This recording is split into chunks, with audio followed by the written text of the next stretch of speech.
1927 আগরতলার একটা সাধারণ বাড়ি, কিন্তু ভিতরে চলছিল গোপন বিপ্লবের প্রস্তুতি।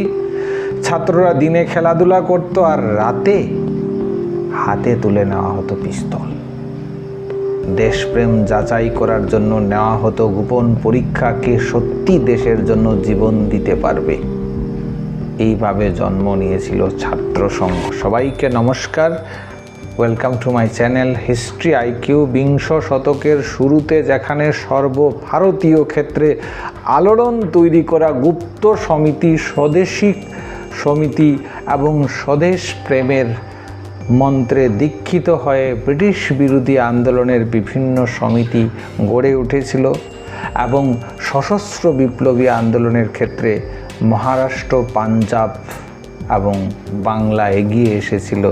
তার প্রভাব ত্রিপুরার ক্ষেত্রেও পড়েছিল, আর সেটা হয়েছিল ছাত্র সংঘ গঠনের মধ্য দিয়ে।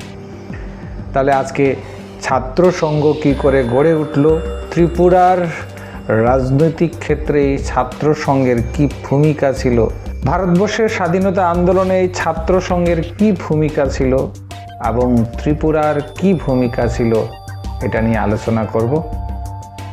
1927 সালে অনুশীলন সমিতির গোপন পরামর্শে আগরতলায় নীলু গাঙ্গুলির পিতা লাল বিহারী গাঙ্গুলির বাড়িতে একদল ছাত্র মিলিত হয়ে ছাত্র সংঘ নামে একটি সংস্থা গঠন করে।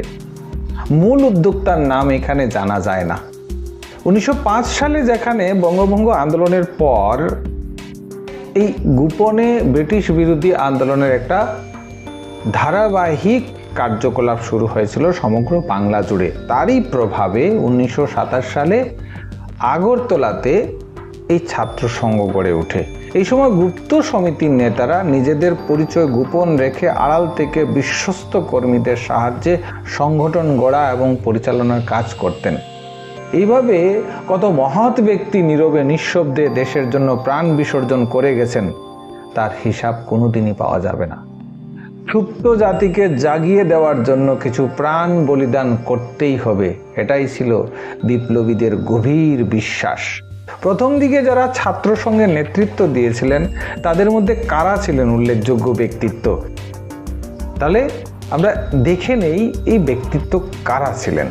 প্রথম দিকে যারা ছাত্র সংঘের নেতৃত্ব দিয়েছিলেন তাদের মধ্যে উল্লেখযোগ্য ছিলেন শচীন্দ্রলাল সিংহ, উমেশলাল সিংহ, বীরেন দত্ত, দেবপ্রসাদ সেনগুপ্ত, নীলু গাঙ্গুলি, অনন্ত দে, সুকুমার ভৌমিক, প্রভাত বাগ, ধীরেন দত্ত, জিতেন দত্ত, কান্তি দেববর্মা, নলিনী সেনগুপ্ত, শচীন দত্ত, কৃষ্ণ চক্রবর্তী, পবিত্র পাল প্রমুখরা ছিলেন প্রধান।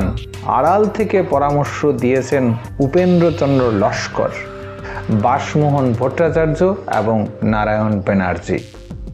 সমাজসেবামূলক কাজ, ব্যায়াম ও খেলাধুলা, শরীরচর্চা, সাংস্কৃতিক অনুষ্ঠান ইত্যাদি কাজ প্রকাশ্যে করা হতো।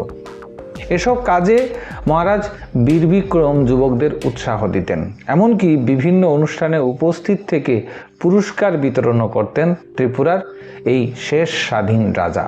সাহসী যুবকদের নিয়ে আলোচনা সভা হতো এবং বিবেকানন্দের বাণী, অন্যান্য দেশপ্রেমমূলক গল্প, কবিতা পরিবেশনা করে যুবকদের আবেগ ও প্রতিক্রিয়া লক্ষ্য করা হতো। যারা স্বদেশ প্রেমমূলক গল্প কাহিনী শুনে মুগ্ধ হতো তাদের জন্য পৃথক আলোচনা সভার আয়োজন করা হতো। জঙ্গলে গিয়ে পাখি শিকার করা ভান করে যুবকদের হাতে পিস্তল তুলে দেওয়া হতো। কয়েকদিন পিস্তলটি ব্যবহার করতে দিয়ে যুবকদের মানসিকতার পরীক্ষা করা হতো। বিশ্বাসযোগ্যতা কতটা তাও দেখা হতো। এভাবে নানা পরীক্ষার মাধ্যমে নির্ভীক যুবকদের বিপ্লবী দলের সদস্য করা হতো, আর ছাত্র সংঘের সদস্যদের এইভাবেই তাদের কার্যকলাপ চালিয়ে যেতে থাকে। অনুশীলন সমিতির সদস্যরা আগরতলায় পুলিশ অফিসার ধীরেন বাবুর পিস্তলটি চুরি করে অস্ত্র কেনার জন্য অর্থ সংগ্রহের উদ্দেশ্যে অমরেন্দ্র ভট্টাচার্যের দোকানে ডাকাতি করে। এই ঘটনায় শচীন দত্ত, কৃষ্ণ চক্রবর্তী যিনি নৃপেন চক্রবর্তীর ভাই ছিলেন এবং পবিত্র পাল ধরা পড়েন। দীর্ঘদিন জেল খাটেন তারা। জেল থেকে বন্দীদের উদ্ধার করার জন্য প্রভাত বাগ নিজের মামাতো বোনের সাহায্যে সোনামুড়ার ম্যাজিস্ট্রেট মামা ললিত মোহন দেববর্মার পিস্তলটি চুরি করে এনে কান্তি দেববর্মার হাতে দিয়ে অনন্ত দেবকে সঙ্গে নিয়ে কুমিল্লায় পৌঁছে দেওয়ার নির্দেশ দেন। প্রভাত বাগ মামাতো বোন আমিয়া দেবীকে হুঁশিয়ারি থাকার পরামর্শ দিয়ে এক পত্র পাঠান। পুলিশের হাতে চিঠিখানা ধরা পড়ে যায়। ফলে কান্তি দেববর্মা, অনন্ত দে এবং প্রভাত বাগের বিচার হয়। আগরতলায় একটি মাত্র ডাকাতির ঘটনা ছাড়া অনুশীলন সমিতির তেমন কোনো সাফল্য ছিল না। সমিতির সদস্যরা কখনোই রাজা বা রাজতন্ত্রের বিরুদ্ধে কাজ করেনি। রাজা প্রকাশ্যে এই সমিতির কার্যকলাপকে সমর্থন করতেন। সমিতির যে দেশপ্রেমমূলক কাজ ছিল সেগুলি ছিল গোপনে।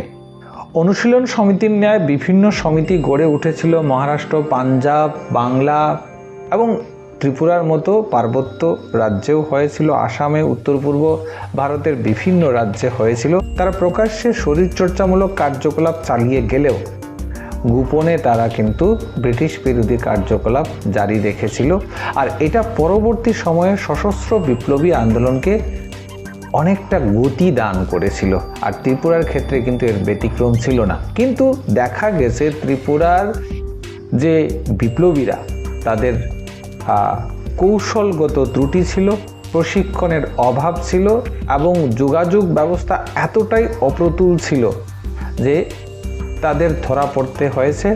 এবং ত্রিপুরা আর বাংলার মধ্যে যোগাযোগ ব্যবস্থা এত বেশি জটিল হয়ে পড়েছিল যে বিপ্লবীদের পক্ষে আর এত বেশি এগিয়ে যাওয়া সম্ভব ছিল না।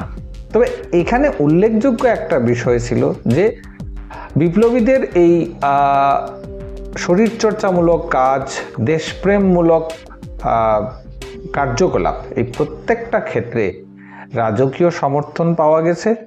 আর বিপ্লবীরাও রাজার ক্ষেত্রে বা রাজতন্ত্রের বিরুদ্ধে কোনো ধরনের বিদ্রোহ করেনি। সমিতির সদস্যরা রাজতন্ত্রের প্রতি তাদের শ্রদ্ধা প্রদর্শন করে গেছে এবং প্রকাশ্যে রাজতন্ত্রকে সমর্থন করে গেছে।